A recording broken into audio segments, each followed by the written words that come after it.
Praise God, a blessed day. Welcome po sa ating Divine Connection Short Edition. Alam nyo, ang Bulkang Taal ay ayan, nag-aalboroto na naman. At may mga smog na tinatawag.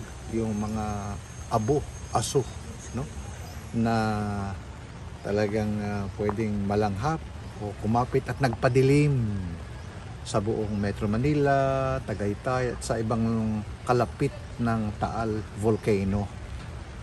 Minsan ganyan po ang buhay, di ba? Parang nararamdaman natin, lumalakad tayo sa dilim ng kasalanan, madilim ng mga nilalakaran.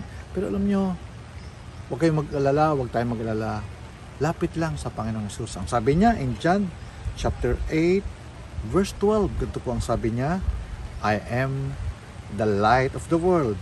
Whoever follows me will never walk in darkness, but will have the light of life. Ayan, lapit lang lagi sa Panginoon upang ang paglakad natin, hindi tayo madapa sa paglakad natin sa makasalanang daigdig na ito. Tayo makabangon lagi at maging mapanuto tayo sa landas ng buhay kasama si Lord. God bless you.